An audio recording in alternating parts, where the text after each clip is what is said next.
곳곳에서 코로나 집단 감염이 여전한데요. 특히 어제 하루 서울에서 전통시장 관련 확진자가 20명 가까이 나왔습니다. 네, 감염 취약시설에서의 확진 소식도 끊이지 않고 있는데요. 특히 돌파 감염자가 계속해서 나오는 게 더 큰 문제로 지적되고 있습니다. 취재기자 연결해 보겠습니다. 김혜린 기자. 네, 강서 농산물 도매시장 선별진료소 앞에 나와 있습니다. 네, 그곳을 통한 확진자가 늘면서 선별진료소까지 세워졌는데요. 현장 상황 어떻습니까? 네, 시장 내 선별진료소는 점심 소독 시간을 끝낸 뒤 조금 전 다시 운영을 시작했습니다. 이른 아침에는 검사를 기다리는 시장 종사자들로 북적였는데 지금은 잠시나마 한가한 모습입니다. 관계자는 시장 내 감염이 대규모로 번지는 것을 막기 위해 선별진료소를 선제적으로 설치했다고 밝혔습니다. 시장에서 첫 확진자가 나온 건 지난달 24일입니다. 종사자 1명이 첫 확진 판정을 받은 뒤 누적 확진자는 28명까지 늘었습니다. 역학조사 결과 시장 종사자들이 휴게실을 함께 사용하고 흡연이나 식사를 같이 하면서 감염이 번진 것으로 보이는데요. 일부는 마스크 착용이 미흡했던 것으로 드러나기도 했습니다. 또 도매시장의 특성상 도매와 하역 업무 종사자가 여러 점포와 연관돼 있다 보니 종사자들 간의 접촉이 빈번했던 것도 감염 확산의 원인으로 지목됩니다. 어제 이곳 선별진료소에서 모두 829명이 검사를 진행했는데 이 가운데 828건이 음성이었고 다른 한 건은 재검사를 기다리고 있습니다. 관계자는 그제와 어제 양성 판정을 받은 인원은 없다고 밝혔습니다. 앞서 확진자가 나온 점포는 운영이 일시적으로 중단됐고 4일부터는 이곳 시장 안에 찾아가는 선별진료소가 운영되고 있습니다.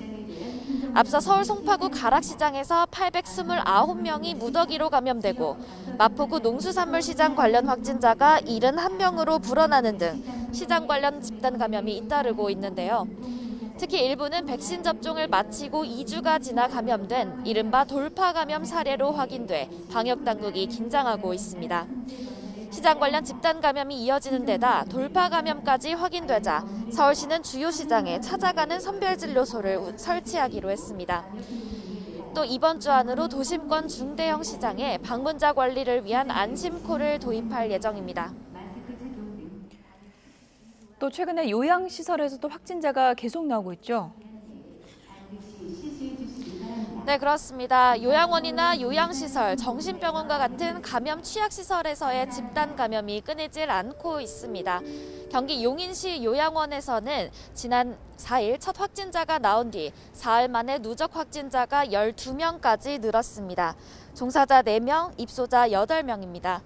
오산시 정신병원에서는 7명이 추가로 확진돼 누적 확진자는 62명에 달합니다.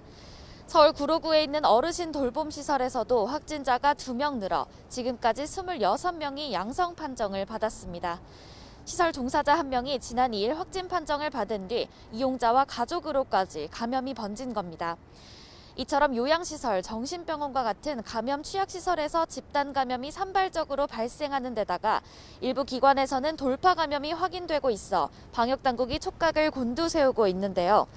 입소자 간 공간을 분리하고 입소자를 전담 관리하는 종사자를 두는 등 감염 확산 차단에 주의를 기울여 달라고 당부했습니다.